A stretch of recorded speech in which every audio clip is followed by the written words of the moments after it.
part of the opportunity for us, not just in underwriting, but in the insurance space in general, is how do we broadly build out acumen? How do we build out literacy on, we used to talk about literacy around data and digital, and now we're incorporating AI into that. That comes into how we think about the underwriter of the future and, how we're working, not just the transformation of the capabilities, but the transformation of the role and responsibilities going forward. And I think some of the challenges sometimes get rooted in, is AI going to replace me? And, we're quick to really dispel that misconception, right? Nobody's looking to replace the underwriter. We're looking to enable the underwriter, leverage AI as an assistant to them. The change management aspect is real. Getting the underwriter to trust AI, to see it providing value to them. Welcome to Pioneers, the show where we explore the intersection between humanity and AI. I'm your host, Ankur Patel. Over the last 10 years, I've built 3 AI startups, written 2 books about the subject, and I run a weekly AI newsletter. I also regularly teach and speak about the topic at conferences.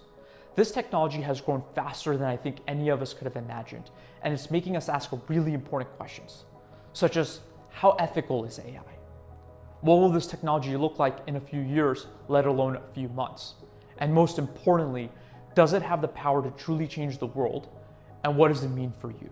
On this show, I'll be interviewing the founders, operators, and pioneers that are introducing AI into their companies and industries. We'll be asking them the really heavy-hitting questions that make them dig deep into the core of what we do. And without further ado, let's dive into today's episode. Welcome back to the show. I'm your host, Ankur Patel, and today my guest is Jake Jones, the second vice president and actuary of life underwriting at Securian. Jake, welcome to the show. Thanks for having me. So for our audience, could you tell us a little bit more about what you do in life insurance underwriting at Securian? Yeah, so I'll share a little bit of my background. So you mentioned I'm an actuary. I've been with Securian for close to 28 years. I grew up in doing product development, risk management. Well, I was always working with underwriters throughout my career in different forms and fashions. So I got involved, 7 years ago or so, as we were really trying to advance a lot of transformation around underwriting. How do we make it less invasive? How do we make it quicker? How do we make it easier for the customer? So those are some of the things, right? Even now, as we look at some of the advancement with AI and other capabilities, we're still trying to solve those same problems. What happens in a typical life cycle of life insurance underwriting? Because now I imagine people in this audience have policies or may be interested in opening up policies, but on the carrier side, the policyholder has no idea what's actually really happening behind the scenes. So I'm curious if you could help break out the tasks that happen on your end as you assess risk and eventually get a quote out to the prospective policyholder that's interested in shopping for insurance. Absolutely. Yeah. Happy to demystify some of the work around underwriting. And that's really a problem we're trying to solve holistically. So what generally happens is we start with an application from the customer. And in that application, they provide a lot of information to us, some of which starts to get into the information needed to assess the risk from a medical and a financial perspective. So we'll ask questions about their personal health history, their family health history. We'll ask them questions about their financials. And it's all geared towards ultimately getting to the act of doing the more holistic risk assessment. We're also getting authorizations from them to collect additional information. So we may collect information like their driving record through a motor vehicle report. We also commonly collect information like their prescription drug profile. There's digitally real-time data available for us to gain some really important insights into the overall risk associated with the applicant. And then, there's pathways that are more invasive, traditional pathways where we may have an examination of the applicant, where somebody comes over to their house, they ask them a lot of personal questions. They may ask them to pee in a cup and take some blood. So it's a really invasive experience, but it has been very important medical information that we've collected over the years. And then there's at times where we'll collect actual medical records. So we'll get an authorization to go to their doctor, their clinic, their hospital, wherever they are having care received, and collect all that information as well. Yeah, it's certainly a very complex process versus getting auto insurance, right? Because that's easier to go and assess risk on, and it's lower dollar value policy generally. And so there's it's less risky, easier to underwrite, easier to assess. But life insurance tends to be a very complex process. As you mentioned, some of those steps are actually in-person steps, having someone visit and take blood and take urine samples and such. In your opinion, there's just been this big wave of AI can help streamline and solve for complex work that's happening across insurance. We've had guests on our podcast that speak about claims, but underwriting seems to be in some ways even more complex for a variety of reasons. I'm curious, from your perspective, given the tasks that you've demarcated just now, what areas can AI make significant inroads on, at least technically speaking, in terms of streamlining and automating some of the work that's happening here? A great question. It's one we're thinking about all the time. So I'd say some of the early areas that we're really focused on is, how do we get more productive? Our life underwriters, they're professionals. They're high-paid professionals who do excellent work. So if we can find ways to minimize the lower value, administrative, non-complex work, that's where we're really going to focus. So perfect example of this is review of medical records of an applicant. These medical records can be anywhere from a dozen pages to up to hundreds of pages. And the underwriter could spend an entire afternoon, in some instances, of extracting information, gathering it, documenting it. And that all happens before they actually get to the underwriting. So if we could take AI and leverage smart document processing to be able to extract that information and get it to the underwriter in a very consumable fashion, they can exercise their value add in the risk assessment that much more easily. I think that's exactly right. It's empowering the individuals who are very skilled, very trained to go and spend less time on administrative work, right? And to draw a quick analogy, we also see this in the space of healthcare, where you have highly paid doctors that would rather be spending time delivering care, working with patients, and yet they're transcribing notes and doing paperwork that has to get done, of course, because you have to file that with the insurance providers and then get paid, right? And so there is a whole bit of administrative work that these doctors are doing that they really ought not to be. And same thing with underwriters, right? It's complex process they already have to manage. And if they could offload some of that, that would be very helpful. What about these documents is challenging? So you mentioned you could spend an entire afternoon going through medical records, pulling information you need before you even get to the underwriting process, right? What exactly are the underwriters parsing from these documents? What about these documents is complex? Because an entire afternoon seems fairly long and time intensive there. Yeah, I mean, the things they're looking for are confirming, medications taken, treatments that have been received by the applicant, looking at the timeline associated with things. So how many times have they gone back to the doctor? How many times have they got measurements of their build, their weight, their blood pressure, and starting to parse all that out and put it on kind of a longitudinal scale so that they can then do a very more holistic, robust assessment of the applicant on the data elements that are most needed. And a consumable version of that, is that a report in your mind, or is that something where, for example, you could parse all that information out, you could organize it, you collate it, and then you could certainly have a report, but with AI, you might be able to deliver an experience where you could empower the underwriter to ask questions. So how many visits did the individual make to specialists versus generalists, and for certain types of care over the last 12 months, 24 months? But basically, you could ask questions to your heart's delight and then use the full breadth of, let's say, dozens or hundreds of pages of medical records and very quickly synthesize the full picture of someone's health risk profile. Yeah, that's certainly an additional capability that has a lot of interest. So some of that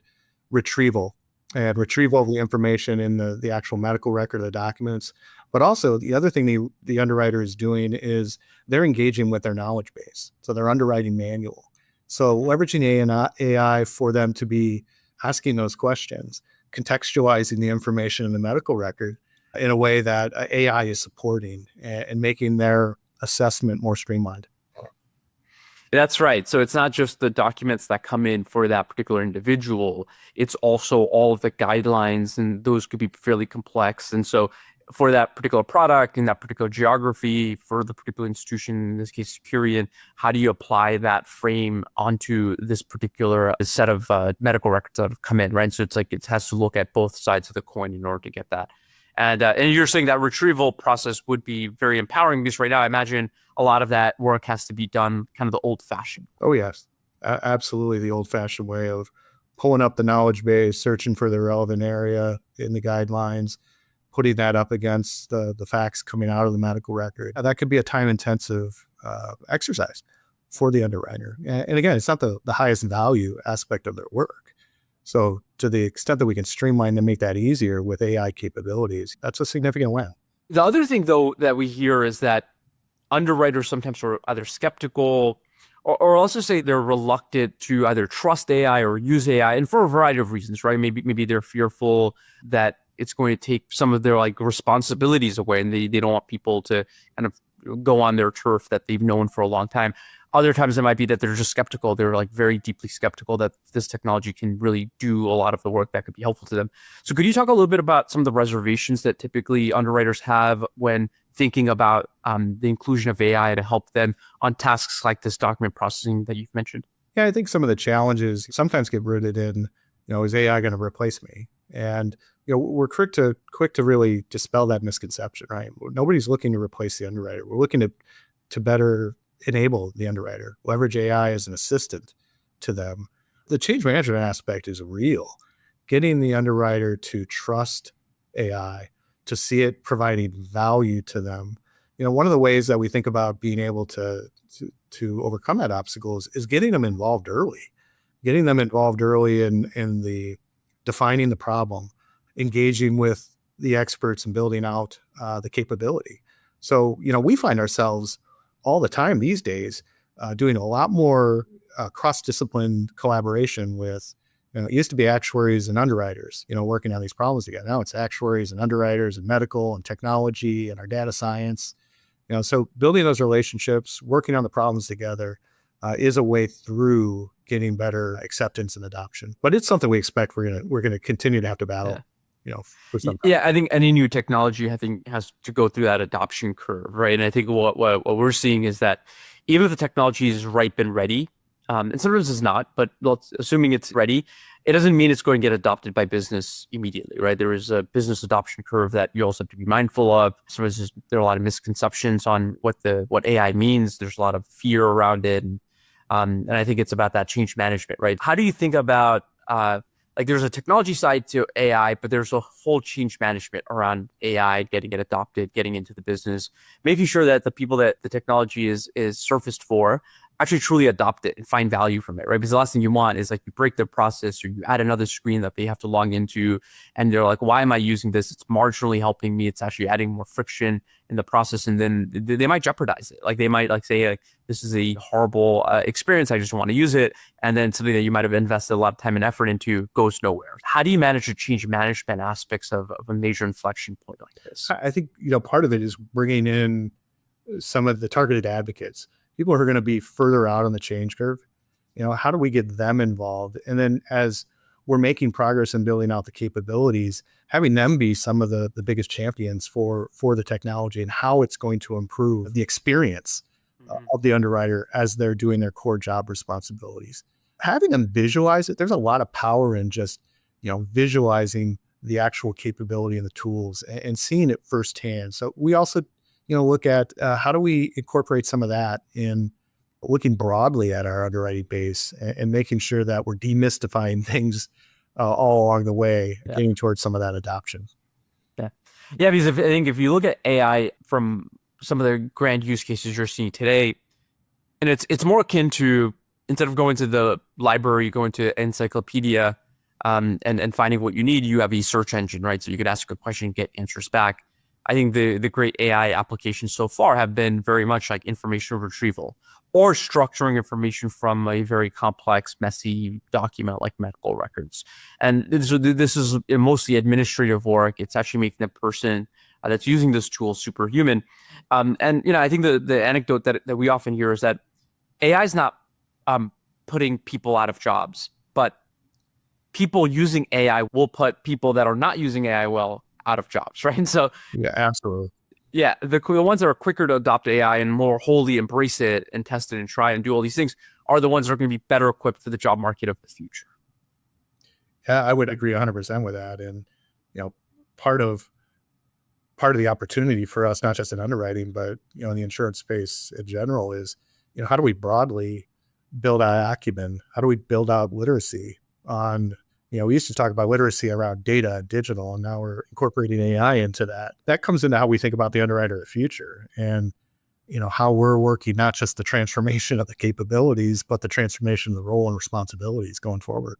Maybe let's turn our attention to what parts of underwriting are just too difficult, too complex, that even with AI where it is or where it might be in 6 to 12 months, it's very unlikely to go and displace just because of the complexity, right? And I think the reason why I ask that is because assuming that AI starts making inroads on more of the administrative work, a typical underwriter will be spending more time on the more complex, higher value work that perhaps they don't get enough time to do, right? And so I would love to understand which parts of their work would they be spending more time on if they had AI to help them with the simpler parts of their workflow.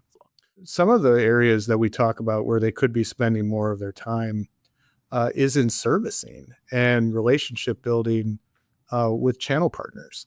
So one of the demands that gets put on an underwriter's time all the time is doing the risk assessment, but also meeting the demand, the needs of the agent or the agency out in the field who is looking to move this policy through the application process. That's another area where if we can create more efficiency, create more space for the underwriter, they can bring more of their value add to the table to support the business as it's being brought to them.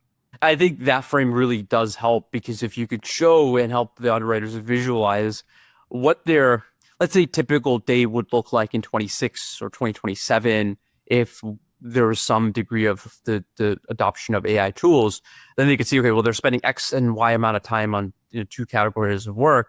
If they spend less time on X, assuming X is the administrative camp, then Y, which they only get 40% of their day or whatever it might be to do, that might expand to 70% or 80%, right? And so they're adding more value to the organization. They're delivering better experiences to the partners and customers. And frankly, hopefully the work that they end up doing more of is the type of work that they actually enjoy, because it's more intellectually stimulating and challenging.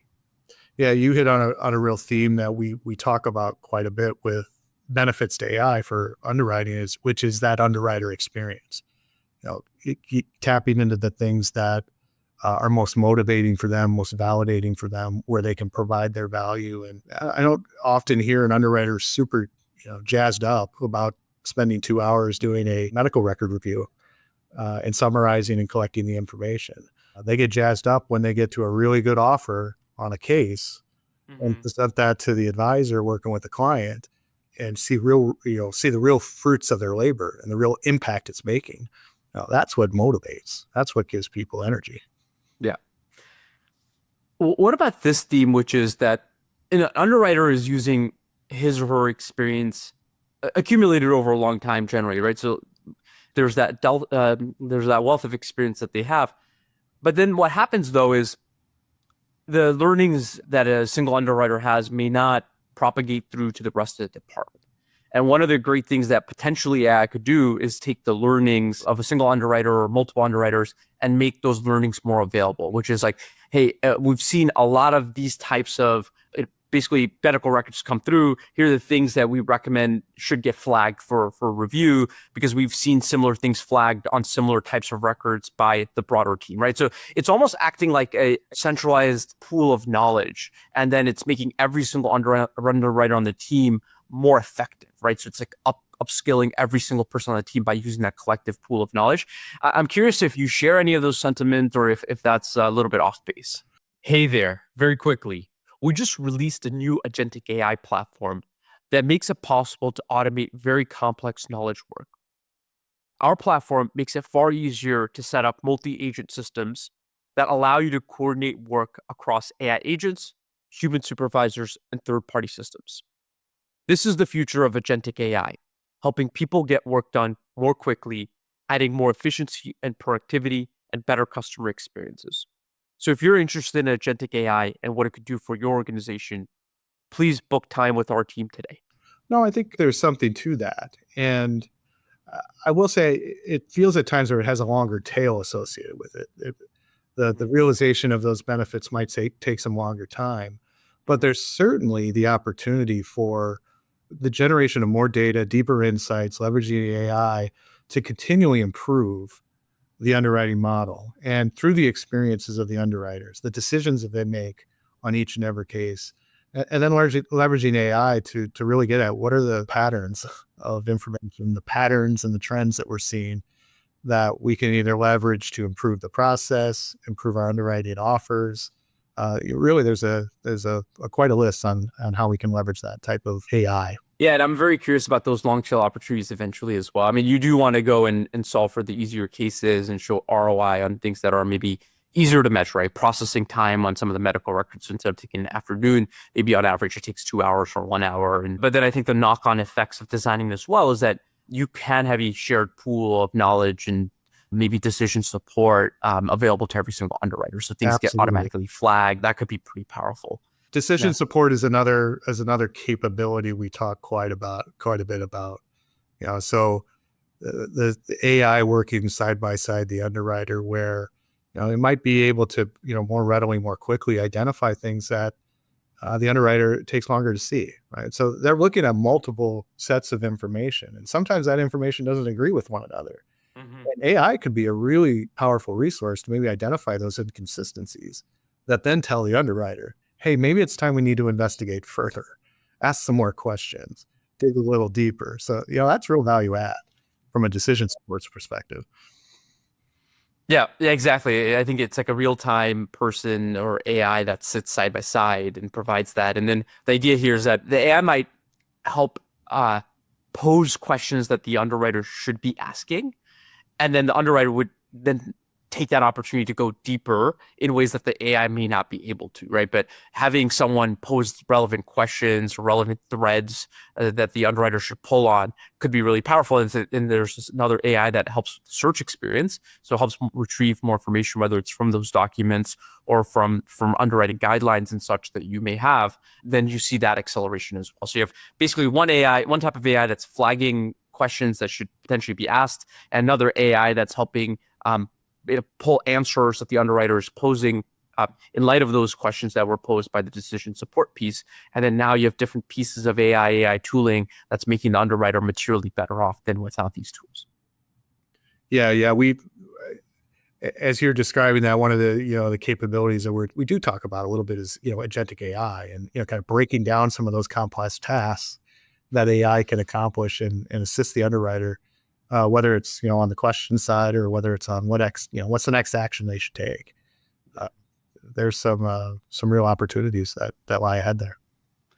I'm curious on agentic AI because that's a term that maybe a year ago maybe no one would have used really, and now it's maybe the hottest area of AI. It's the area of AI that everyone wants to get well versed in. I'm curious with you and your peers, how much is that a topic of discussion? What is the level of, let's say, common understanding around what that means? Because the hard part is you have a new technology that's still getting defined and shaped, and people might have misconceptions. And so just getting to like the common level of understanding is a major challenge. It's something we see with a lot of buyers in the market as well. But I'm curious, like what you've done or what your team has done to get a good foothold understanding of this to go and basically take future steps on adopting this.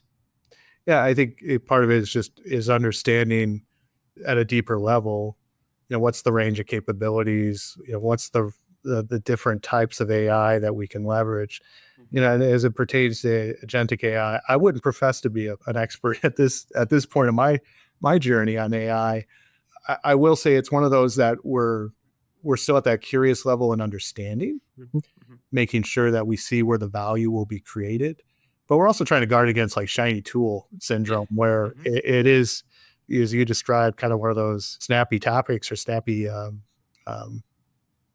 areas of AI that is getting a lot of buzz right now. But we don't want to look beyond where are some of the near-term opportunities. Where can we drive productivity? So we don't want to lose focus. Exactly. I think that's exactly right. And I think when I think of like the progress in AI, people initially thought chatbots and co-pilot experiences and such, and they have, those two areas have made inroads. I think now it's more about AI taking actions or performing a longer sequence of tasks. Maybe just call this out as like an O1 model from OpenAI or R1 model from DeepSeek. One thing that you see is that you see the AI talking to itself, saying like, hey, like I should research this topic from this thread or this website, and I'm going to look up XYZ to compare, and then I'm going to go and summarize the findings. And it goes through a series of steps, sometimes maybe 10 or 15 steps. But the ability for the AI to reflect and then think through and then take additional steps, that capability is really powerful, because what happens is that you can design this really well for, let's say, underwriting workflows, especially if you could train it on what underwriters typically do in terms of the questions that pop in their head and the things that they parse and pull it together, like for this longitudinal view of a patient, for example. And if the AI can learn what those steps are, what those curated set of steps are, the AI can do more. The AI could do more before it ever reaches the desk of a human, like a person underwriter on the team. And so that is pretty powerful, right? And I think that's kind of the value of agentic AI, but I think it will take some time for that to be a reality, but that's sort of what's coming down the pipe essentially here. And that's helpful. I mean, I learned a lot in your description there, hearing kind of how y'all are thinking about it. But it does really reinforce for me is like, we see where the ball may be moving around AI and some of the capabilities, and we want to maintain focus on where we can create value and impact in the here and now. And that's how we go back to some of the RAG opportunities. When we come back to some of the document processing, we see some nearer term benefits that we can realize in some of those. I completely agree. It's almost better to be adopting and making mature some of the things that have been tried and tested from a year ago or 2 years ago, because it helps, because it's gone through a level of maturity, it's gone through the normal cycle, versus like taking something that's really fresh out of the lab, right? So I think that's really important, particularly in a regulated space like this. Yes. Maybe let's take a step back. Let's look at insurance more broadly. I think life insurance is one of the hardest, most complex areas. We often hear that underwriting generally is like it's like a sacred cow. It's like the money making machine. It's where a lot of the leadership is focused on a lot of times, and so they don't want to like have that as the first area to adopt AI, because there's so much risk associated with it. They'd rather apply AI, for example, on something that's a little bit more administrative in nature. I'm not saying that all of claims processing is administrative, but it could help, for example, with the messy inbox problem. You see new claims documents come in. Can you apply document processing there and help the claims adjudicator or claims handler go and triage what decision should be made? It's a little bit simpler of a decision that has to get made.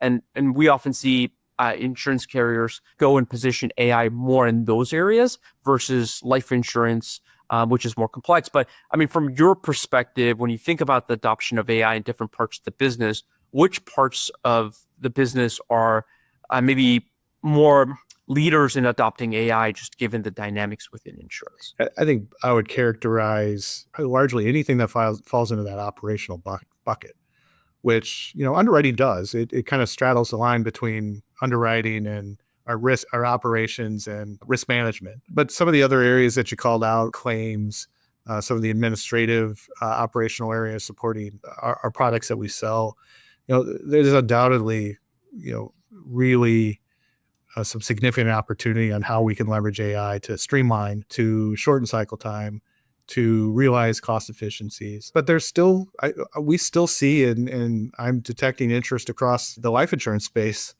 on driving some of that AI opportunity within underwriting, because it is such a critical part of the experience for the customer and for the channel partner when they're buying a product. Could we maybe talk a little bit more about why time is such a big factor when it comes to underwriting? We often hear that the quicker you could get a quote out, better.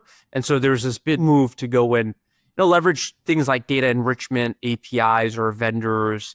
Maybe you could bypass the need to send someone in person to collect blood and urine samples. So just simplifying, not necessarily even through AI, it could be through data vendors of various sorts or software vendors of other sorts. But why is time such an important factor in the underwriting process? Well, I think if you look by market, right? So in the individual life market where we're seeing products sold through, for example, through financial professionals, their time is money, right? So they want to close business as quickly as they can. So there's motivation to shorten the cycle time of underwriting, remove the friction for them and the customer. That's less time spent on closing the sale, more time spent on looking for additional business. And I imagine the first competitive quote might have disproportionate chances of winning, right? So in that sense, it's probably also a huge factor. Absolutely. Yeah, we see that in the independent life space where you're competing not just against your own offer, but of that, but maybe 5, 6, 7 other carriers. So getting an offer out quick. And if I can get the best offer possible out in a day versus my competitor who gets it out in 6 days, that increases the likelihood that we can close that sale and win that business. That makes a lot of sense. What about perhaps underwriters being accustomed to the set of software tools that they use? So if you've been in underwriting a long time, you're used to the software that you're accustomed to, right? And even if it might seem slightly clunky by, let's say, the latest modern software standards, you yourself as an underwriter may have gotten very accustomed to using it and you could fly through it. And there is maybe more reservation around having any process change. It's something we come across a lot in insurance and finance as well. Could you maybe speak to how willing are underwriters generally in adopting newer software versus just keeping their stack as is and having maybe more marginal changes? So are they willing to make wholesale changes, or would they prefer more marginal changes? I think it really boils down to what's the impact to them. So if you could bring to the underwriter a compelling solution that's new, different from they're accustomed to, but if it can save them a significant amount of time, or it can make their experience in assessing the risk that much better, the likelihood that they're going to adopt it is going to be relatively high. But if it's marginal, if it's unclear, if it's clunky, it creates more friction for them, it's generally going to be a non-starter.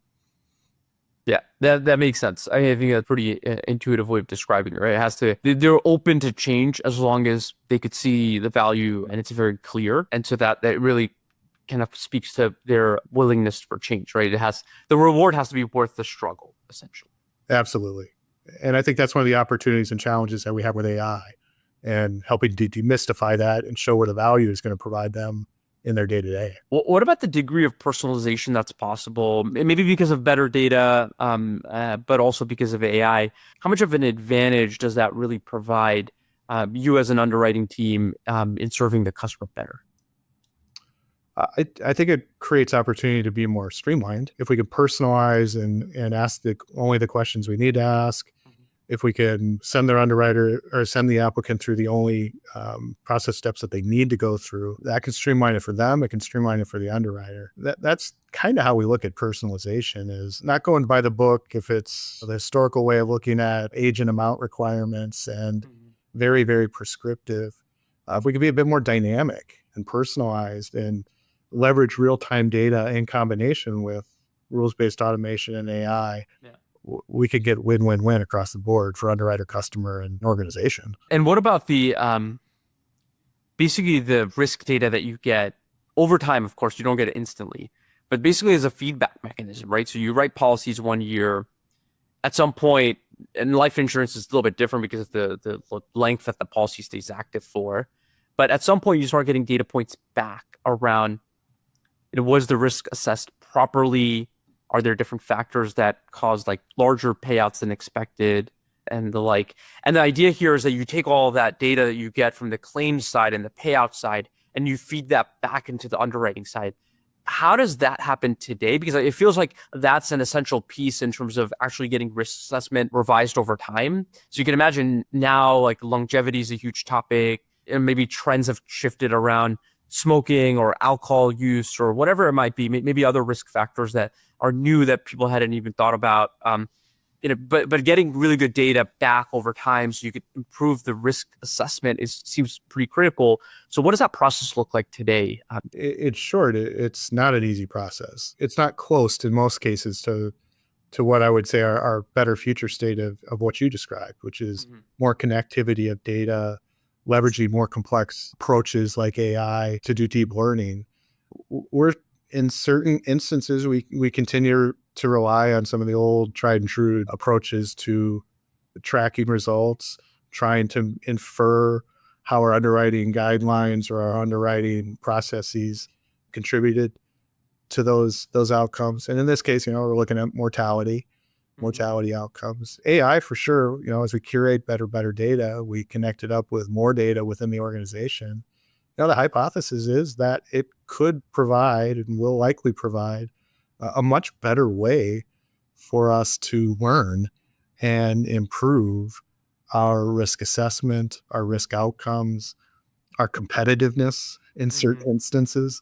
That's another area that we talk about quite a bit is, how can we take learnings and feed it forward in a way that we can help differentiate further? That makes a lot of sense. I think that's the crux of doing this business well, right? It's assessing risk, being competitive, not getting blindsided by risk factors that maybe ought to be considered but weren't considered sufficiently well. And so as you mentioned, speed is a factor. So if you had all the time in the world, you could do some rigorous testing and assessment, but that would also put you on the back foot in terms of winning deals and winning opportunities. There's a lot of other potential applications of AI and underwriting that we are talking about that don't have as much to do with the actual risk assessment as they do to how we're managing the underwriting capability.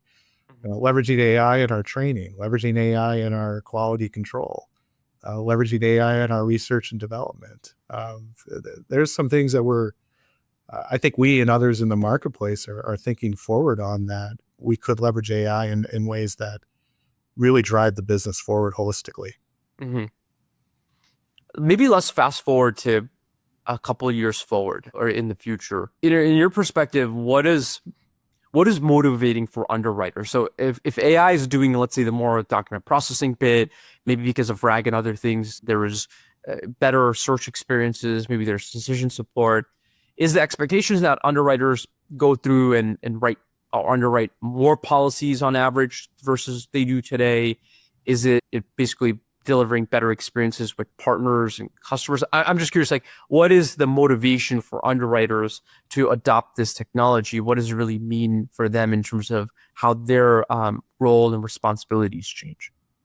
Yeah, it's a great question, and one we're spending a lot of time on, and I know a lot of other carriers are as well. And it's really defining out, what does that future state look like, and how do we attract talent? How do we keep talent? And one of the things I see that may motivate people and draw people to the profession is, I do see with AI, we're going to create a much more diverse profession with expanded roles, expanded responsibilities, new skill sets that can be appealing to underwriters and underwriting focused talent. Competing for new talent is probably going to be the area where we really look to lean into some of those factors. For leaders in insurance who are trying to learn about this space of AI, how it could be helpful to them, and it seems like you're really well versed, but we come across plenty of leaders that are trying to just catch up essentially after 2 years of maybe sitting on the sidelines or not staying on top of things. What resources would you recommend, or what advice do you have for them to stay on top of the latest things that are happening with AI? I think it's multifaceted. I would say internally, know who your resources are within the organization, right? I spend a lot of time with our data scientists these days, and I learn a lot from them on where this technology is moving and how we need to be thinking about it to solve various and sundry problems. The other is more external, right? Know who your partners are. Know who out in the industry is focusing on the capabilities that are going to help solve some of the problems that you're looking to solve. So that can be the startups, that can be vendors, that can be reinsurers. There's a multitude of sources that I think externally, those that are looking to, further their understanding and further their ability to leverage the capability should be looking at. Given what you've seen lately around the, let's say, more innovative applications of AI within insurance, what are you most excited by over the next year or so? I alluded to it earlier. I was like, one of the things I'm really excited about is, how do we think differently about AI and not put it solely focused on the risk assessment, but how do we leverage it all the time and all the things that we're doing to run our underwriting business. And I get so excited to think about leveraging AI for developing training and delivering training. I get so excited about how we think about AI to look at process improvement, to look at process mining, to look at those opportunities to just get better and better and better. So as I think about the year ahead, a little bit of the and, it's like, what else can we be doing and thinking and developing in the realm of AI that helps bring us forward into the future? Amazing, Jake. Well, I think what your approach to sitting side by side also with data science, machine learning helps quite a bit. It helps partner the business side with the technology side so that things that get built are really informed and maybe even led by business, and IT and engineering is enabling it. That's really helpful advice. And then I think you're absolutely right. It's like, where else can this be applied? I think that's a question we always should be asking, because if you ask that question often enough, new things, new possibilities start to emerge, right? It's like, given what I know about AI today, given how it's evolved, where should I apply? By the way, that answer is going to be different 2 months from now, 6 months from now, 9 months from now, but we have to be that curious child essentially and ask the question continuously, right? I think that's a great way of going about it. And really appreciate you being on the show. I think we had a really beautiful conversation and I learned a lot in the process. So thank you, Jake, for that. Yeah, thank you. I've enjoyed the opportunity.